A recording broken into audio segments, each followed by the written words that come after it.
गोविंद भगवान की जय हो। आइए समझते हैं कि क्रोध क्या है।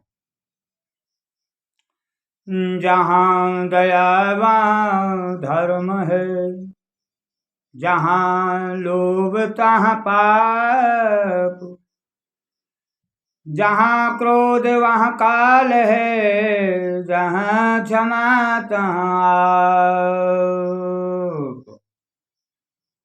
जहाँ क्रोध है वहाँ काल है, और यह क्रोध सूखर के समान है।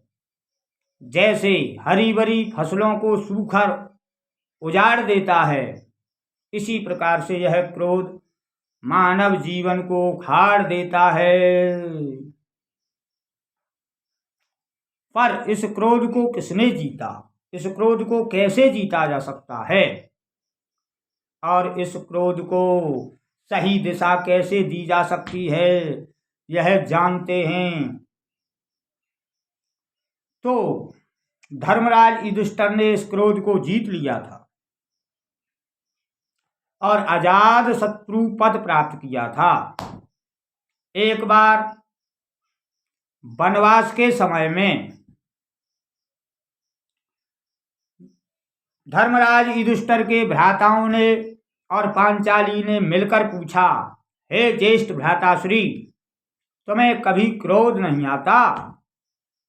तुम सब सहन करते हो, सब देखते हो, सब जानते हो, पर कभी क्रोध नहीं करते, इसका क्या कारण है? तो धर्मराज युधिष्ठिर ने जवाब दिया कि मुझे क्रोध आता है, और बहुत आता है, अधिक आता है, लगभग और सबकी अपेक्षाओं से बढ़कर मुझे क्रोध आता है।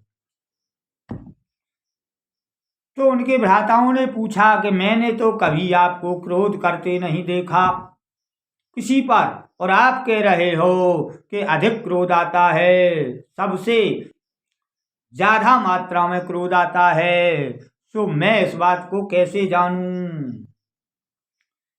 तो धर्मराज ने जवाब दिया,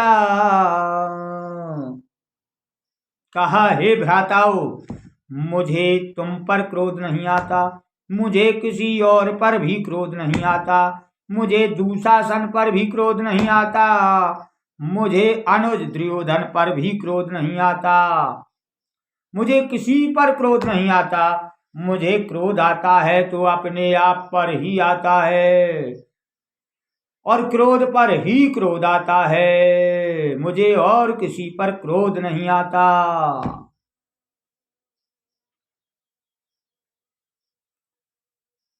अपने आप पर ही क्रोध आता है, क्रोध पर ही क्रोध आता है, और बहुत अधिक आता है। जैसे लोहे को लोहे की धातु काटती है, इसी प्रकार से क्रोध को क्रोध ही काट सकता है। जब मुझे अपने आप पर ही क्रोध आता है, क्रोध पर ही क्रोध आता है, तो अन्य सब पर मुझे क्रोध आता ही नहीं। इसलिए मुझे किसी के प्रति कोई ईर्ष्या नहीं है, मुझे अपने आप पर ही क्रोध है। ऐसा करने से धर्मराज युधिष्ठिर की कीर्ति तीनों लोकों में छा गई, और धर्मराज पद पाया, युद्ध पर विजय पाई। क्योंकि क्रोध को जो अच्छी तरीके से जान ले और क्रोध की दिशा को अच्छी दिशा दे दे, तो इस संसार में क्रोध से अच्छा और कुछ भी नहीं है। यहाँ युधिष्ठिर के प्रसंग से यह बात समझनी आवश्यक है कि क्रोध पर क्रोध कर धर्मराज युधिष्ठिर अजात शत्रु हुए, और हम में मात्र यही कमी है कि हम सदा दूसरों पर ही क्रोध करते करते सारा जीवन निकाल देते हैं, अपने आप पर कभी क्रोध नहीं करते, क्रोध पर कभी क्रोध नहीं करते।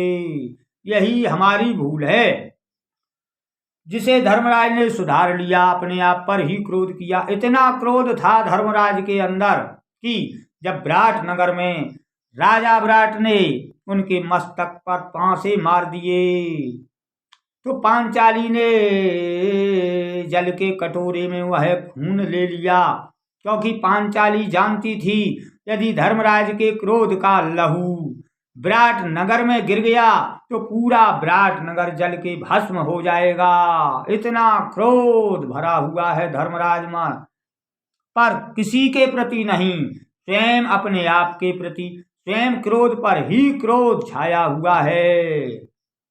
जब कोई क्रोध पर क्रोध करे, जब कोई अपने आप पर क्रोध करे तो वो शुद्ध और पवित्र हो जाता है।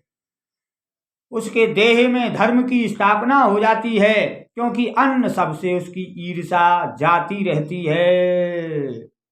पर मुझ में मात्र यही कमी है कि सारे जीवन निकल गए, कई जीवन निकल गए दूसरों पर क्रोध करते करते, दूसरों पर अन्याय आरोपित करते करते। कभी भी अपने आप पर क्रोध नहीं किया, कभी भी अपने आप पर अन्याय आरोपित नहीं किया। यही हमारी भूल है, इसे सुधारो और क्रोध पर क्रोध करो। यदि आपने क्रोध पर क्रोध किया, अपने आप पर क्रोध किया, तो क्रोध से अच्छा और कुछ नहीं है। यह सिद्ध हो गया धर्मराज युधिष्ठिर से, क्योंकि धर्मराज युधिष्ठिर को धर्मराज का पद मिला। क्रोध निसंदेह अच्छा है, पर दिशा सही दीजिए। और क्रोध से ही क्रोध को जीत लिया युधिष्ठिर ने। इसलिए क्रोध पर विजय प्राप्त करने के लिए क्रोध ही पर्याप्त है और कोई वस्तु नहीं, और कोई वस्तु नहीं जो क्रोध पर विजय प्राप्त करा दे। और जब क्रोध पर क्रोध करके पवित्र हो जाओगे तो स्वयं भगवान तुम्हारी रक्षा करेंगे, क्योंकि भगवान का अवतार भी होता है तो धर्म की स्थापना करने के लिए, धर्म की रक्षा करने के लिए। और धर्म तभी सिद्ध होता है जब व्यक्ति अपने आप पर क्रोध करे, अन्य सबसे अपने क्रोध को हटाए। तो धर्म की स्थापना करने के लिए अवतार होता है। यह भगवान ने स्वयं कहा है, यदा यदा ही धर्मस्य ग्लानि भवति भारत। जब धर्म की ग्लानि होती है, यदा यदा ही धर्मस्य ग्लानि भवति भारत अभ्युक्तानां धर्मस्य तदात्मन् सृजासु अहम् परत्रणाय साधूनां विनाशाय च दुष्टकृता धर्म स्थापनार्थाय और संभवामि युगे युगे। धर्म की अच्छी तरीके से स्थापना करने के लिए युगों युगों में गोविंद आते हैं। जब युधिष्ठिर ने अपने आप पर क्रोध किया तो गोविंद ने समस्त रूपों से उनकी रक्षा की, अंतर्यामी रूप से, प्रत्यक्ष रूप से, सखा रूप से, गुरु रूप से, समस्त रूपों से रक्षा करके धर्मराज युधिष्ठिर को विजयी बनाया। निसंदेह पर विश्वास कीजिए कि यदि आपने अपने आप पर क्रोध किया तो भगवान समस्त रूपों से तुम्हारी रक्षा करेंगे। सदा सुदर्शन तुम्हारे पीछे दौड़ता रहेगा तुम्हारी रक्षा करने के लिए। इसलिए क्रोध को सच्ची दिशा दीजिए और जानिए क्रोध से अच्छा और कुछ नहीं है। पर क्रोध को किसी और पर ना आने दें, जब आए तो क्रोध पर ही क्रोध करें। बोलिए गोविंद भगवान की।